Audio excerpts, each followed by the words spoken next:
Welcome to the Vivenomics Primer. This video you're watching now is designed to be a simple introduction to the Vivenomics philosophy of management and attracting and retaining talent for your business. At its core, Vivenomics is simply a set of vocabulary designed to articulate the interactions we have at work that add to or detract from our job satisfaction or connection to the company culture.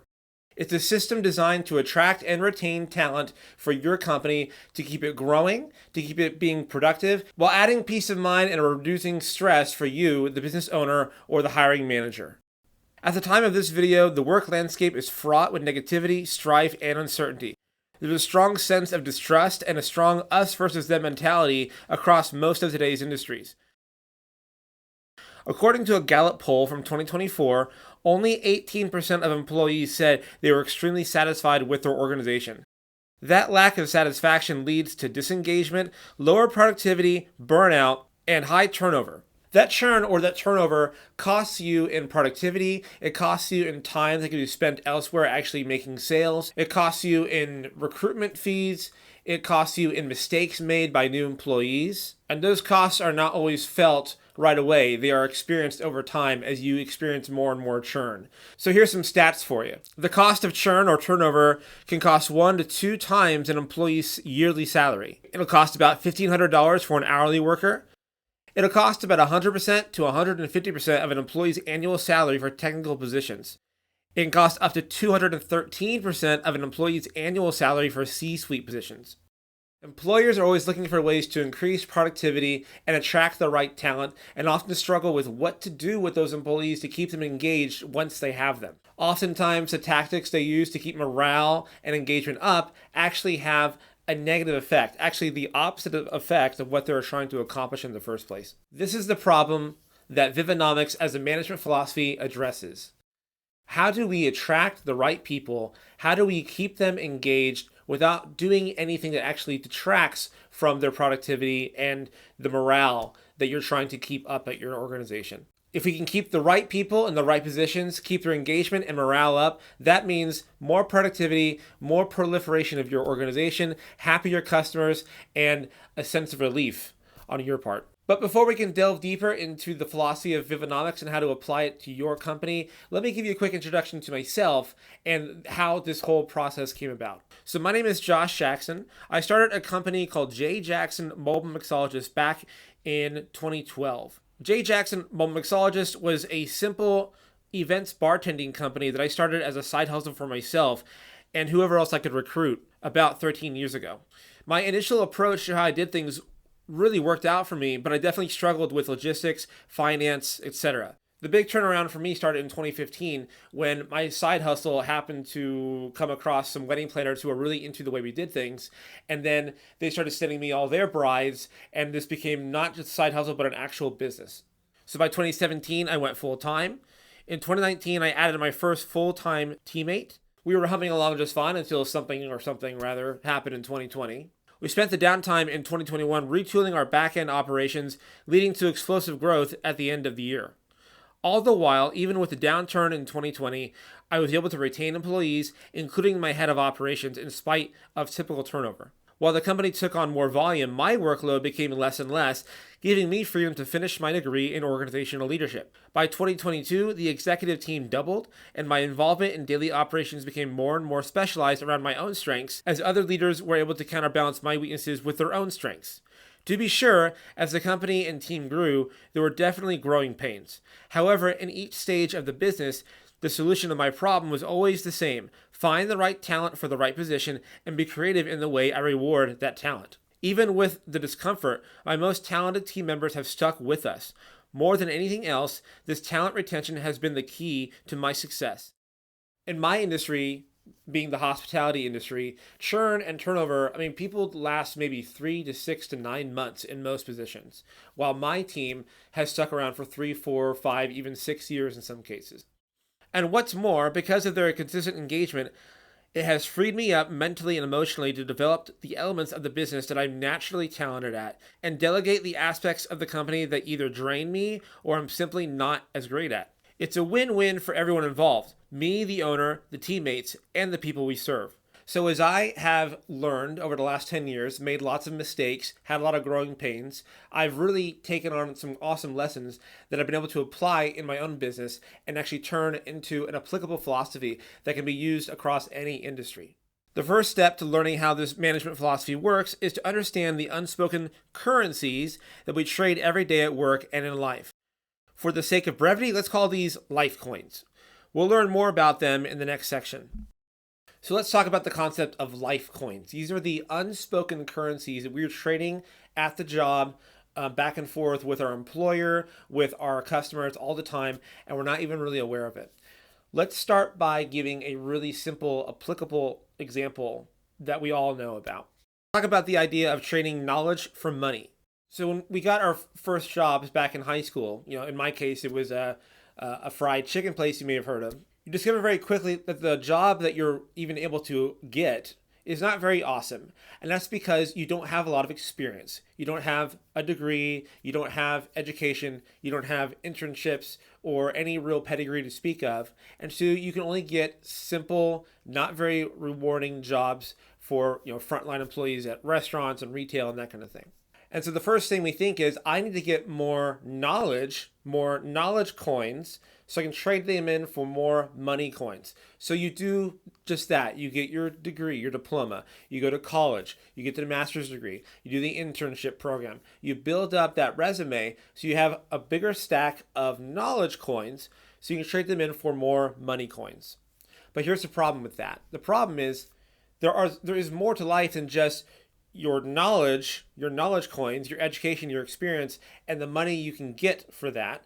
There are 5 other currencies involved that you're not thinking about. You're not thinking about these 5 currencies: time, autonomy, security, well-being, and mission. And so what happens is we get the job that pays the most, that we're able to acquire because of our knowledge coins, without thinking about what it's going to cost us in these other 5 categories.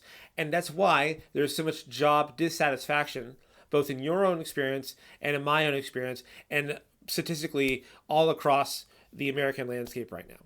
Each of these currencies are like individual bank accounts. The work culture we live in creates debits or credits in each of these accounts. We struggle in our work life because we, A, haven't considered the currencies we most value, and B, are being debited too often in the accounts we actually value. So now that we've had a brief introduction to these 7 currencies that are actually out and about and affecting our lives without us realizing it, let's take a deeper dive into each of these 7 currencies and how they're actually measured. So let's talk about the obvious one first. Money. Money includes everything of monetary benefit. That could be, obviously your compensation, but also health benefits, meals, stipends, etc. Ways in which the money account is credited. Aside from a paycheck, employees get credited in the money category by all kinds of ways. The money account is credited when anything of direct monetary value is provided for in the employee experience. This can include insurance plans, savings accounts, stipends, employee meals, special trips, etc. But how can a money account be debited? Even though your employee is being paid for their work, which is a credit, there are still many ways they are often being debited in the money account, although they aren't always obvious. Examples: gas, wear and tear from commuting, physical demands from the job, or things like a personal expense in the case of a 1099 contracted worker. So let's talk about the other obvious coin that we had talked about earlier, the knowledge coin. Knowledge is measured by how much a worker is growing in skill or ability at work. The knowledge account is not an obvious category of compensation for managers. However, it is a means of paying your team. Anytime an employee is getting skills and experience on the job, they are getting credited in the knowledge account. So credit examples: development programs, special projects, manager-employee coaching, meeting sit-ins. There's all kinds of ways you can be building up the knowledge account. But how can it be debited? There's lots of examples, such as being left in the dark regarding processes. There's lack of feedback, very monotonous work that doesn't seem to go anywhere, and there's no actual skills being learned. There's all kinds of ways you can debit the knowledge account. So time. You've heard many, many times that time is money. And that's absolutely true. Time is a currency that we can measure on the job. So let's talk about time real quick. Time. Time is measured by how much time per week is debited by work. It can't be given back. You can just take more or less of it. All work is a time debit. However, we can still use the currency of time as a means of compensation for our team. So credit examples: using PTO as a reward for performance, fixing process bottlenecks so more is accomplished in less time, being creative with scheduling policies so as to enable for more personal time per employee. Debit examples: tying rewards to time spent instead of value produced, frequent mandatory meetings or calls outside of work hours.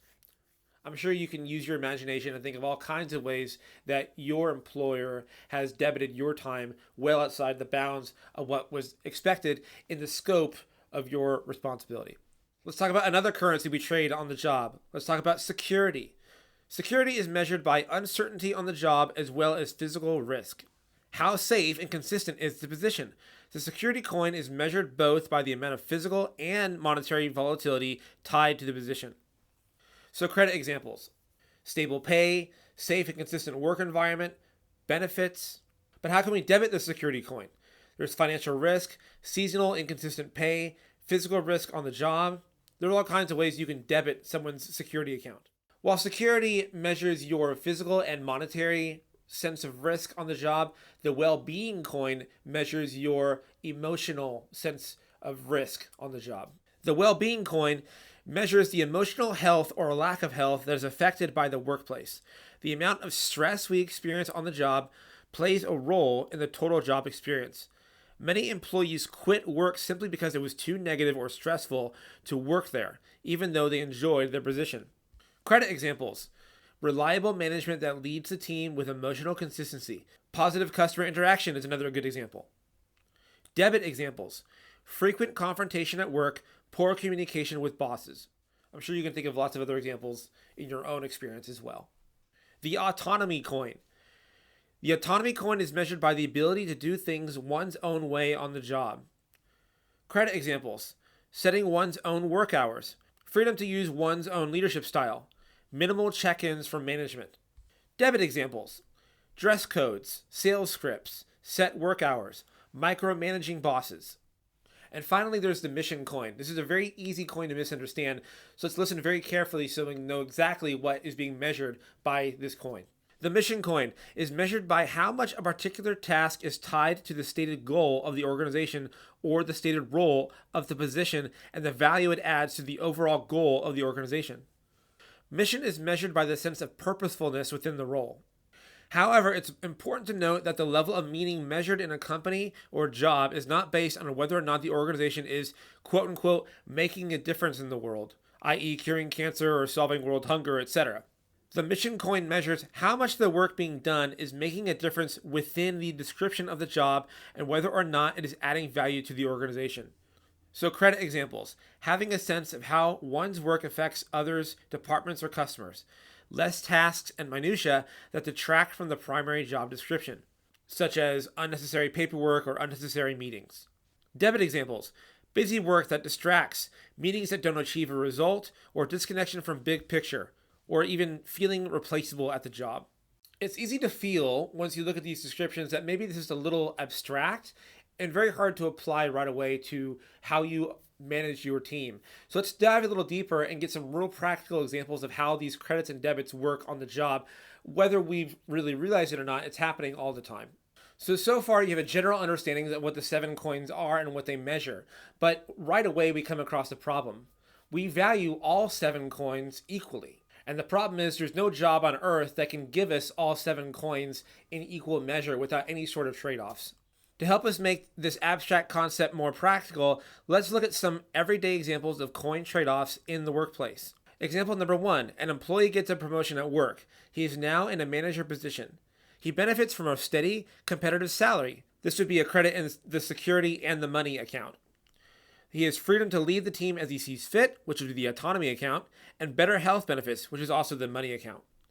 However, he now has to regularly attend to elevated customer complaints, which would be a well-being debit, and works much longer hours than in his previous position, which would be a time debit. Example number 2, having decided to quit retail, a professional transitions to real estate.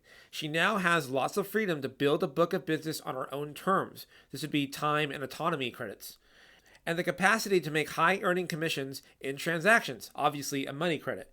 However, she has no consistent paycheck, which would be a security and a well-being debit, and has to pay regular fees to maintain her license, which is also a money debit. Number 3, a worker takes a job in a mailroom. He benefits from the consistent work with little to no surprises or disruptions.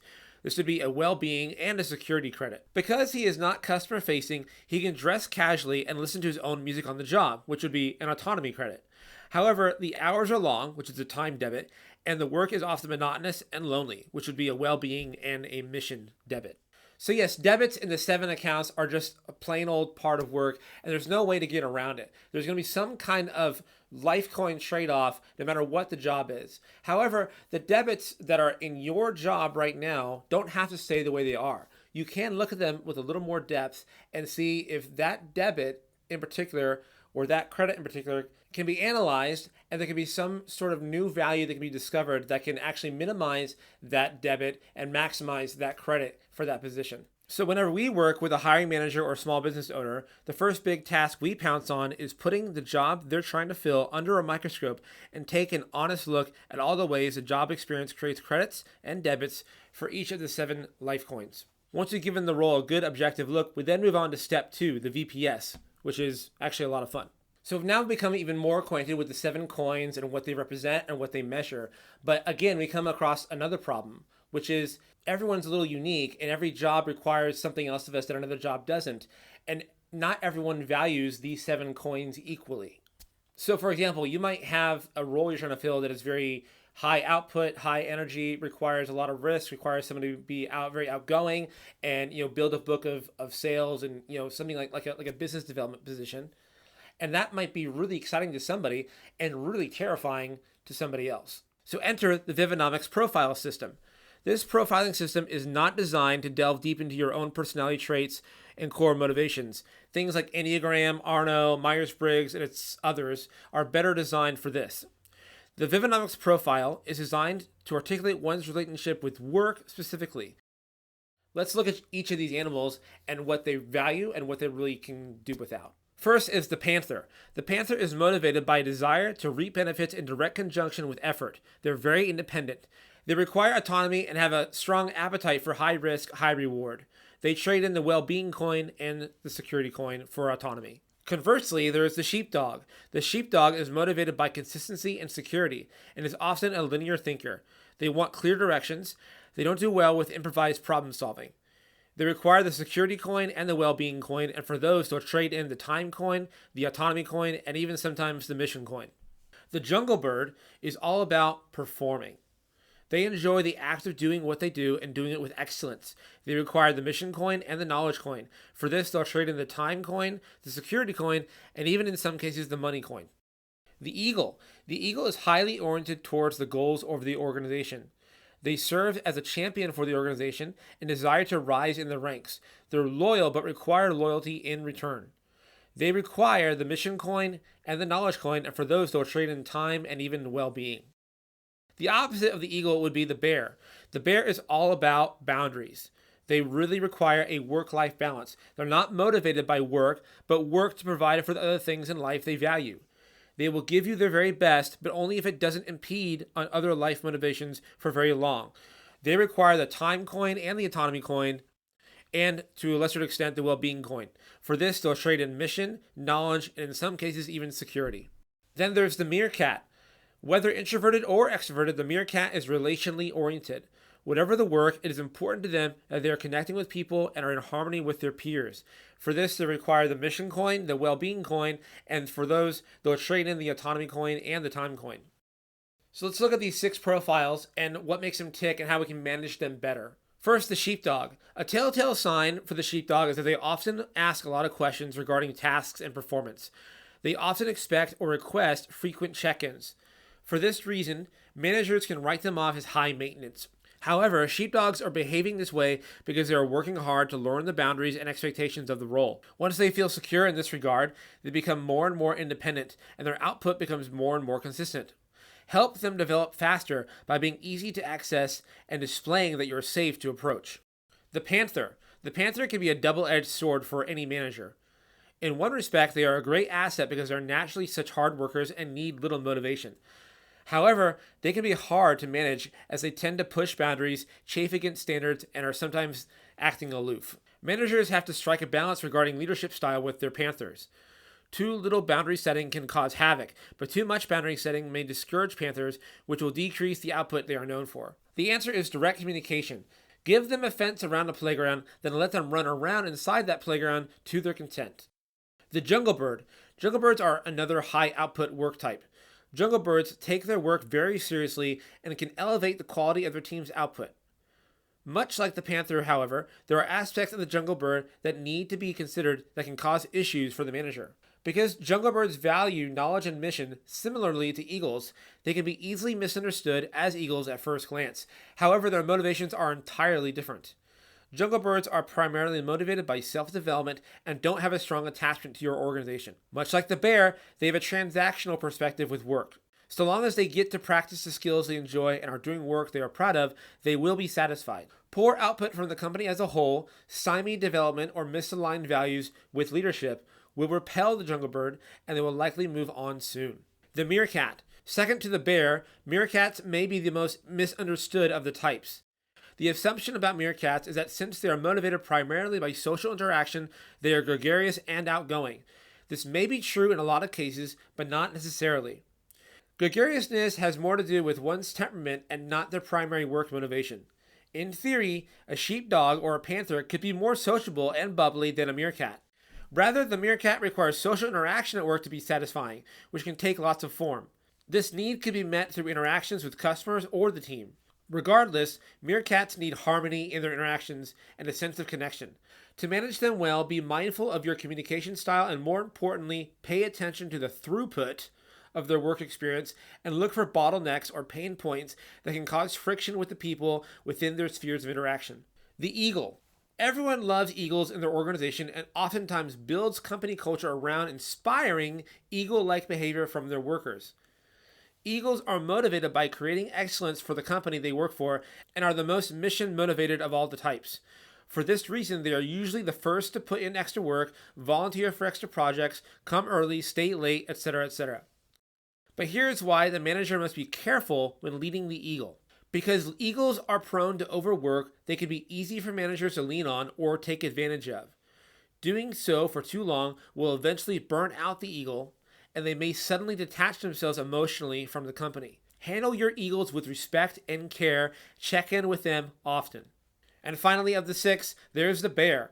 The bear is by far the most misunderstood of the types. However, they are also the most common, so learning about them is very important. Because bears are not emotionally invested in the company and have a transactional perspective on their work, they can be dismissed as unmotivated. However, if a manager were to assess their output and objectivity, they would see that it is on par with most of their employees. Just because bears aren't motivated by the same drives as the eagle doesn't mean they don't care about their work or they're lazy. They simply are motivated by things outside of work and use work as a means of supporting those things. This can be for all kinds of reasons, ranging from church community to hobbies or even a dependent family member they take care of. Bears will give you their best so long as their boundaries are respected. If a manager does so, they can expect consistent quality output from their bear. Okay, so I listed 6 animals for you to consider. These are each archetypes that represent half of a profile of any given employee. So your employee is going to be consisted of 2 of these profiles put together. No one person is just one thing. They're a combination of things, right? Well, of the animals listed, there's actually a 7th animal that you want to be aware of. It's not like Myers-Briggs or Enneagram where everything is neutral, right? There actually is a bad animal in this system. So let's talk about it. The wildebeest. Unlike DISC or Enneagram, not every profile in the Vivenomics system is neutral. The 6 animals that we just listed are all neutral, and their output in the workplace is determined by the alignment of the work with their Lifecoin values. However, there is one animal that is always bad and never neutral. This is the wildebeest. The wildebeest huddles in herds. They are highly reactive, stampeding at the slightest hint of danger, and forget to protect their loved ones as they gallop off. Wildebeest herds only move onto new pastures after they've crapped all over their current grazing grounds. Plus, they killed Mufasa. What else do you need? In Vivenomics terms, the wildebeest is any worker who hasn't considered what life coins they actually value. They ping pong from workplace to workplace, spread negativity around whenever there is an inconvenience, such as a Lifecoin trade off, and they leave damage in their wake. Thankfully, a wildebeest can evolve into a new animal by accepting that all work requires Lifecoin trade offs and taking the time to assess what Lifecoins are truly important to them. What can we do to weed out wildebeests in our companies? Here are a few quick tips we share with our own clients. As wildebeests are always on the move, they are often in between jobs and may have an air of desperation. Don't use tactics to attract inquiries that give incentives or bonuses right away. This will weed out desperate workers. When creating job descriptions and conducting interviews, be as transparent about the job as possible, warts and all. Build in peer accountability into your work culture. Wildebeests can be forced to adapt quickly or they will bounce. Make sure that we don't hire out of desperation. It is more costly to clean up the mistakes from a bad fit than to suffer through lower short-term productivity due to an unfilled role. As a general principle, be slow to hire, and if it's apparent that it's a bad fit, be quick to fire. So having become more familiar with the VPS system, the next step we would take with our clients is to match that credit-debit profile with the right archetype and then further refine the role to attract and effectively retain the perfect fit for that position. If this sounds like a solution for you and your company, click the link below and let's explore this even further. Perhaps we can work together to find the perfect fit for your position, save you money, and reduce stress in your organization. Here's some quick resources you can use right now as you explore further. First, you can take the VPS profile quiz, learn about your own profile, and hey, you can even share it with people in your organization for free as well. You can also explore the rest of the YouTube library and pick up any useful tips you can apply to your company right away. You can also stick around for another couple minutes and pick up some extra bonus material you can apply to your company right now. So here's a bonus concept you can apply to your organization right now if you're not quite sure how to apply the Vivenomics strategy and don't know where to start.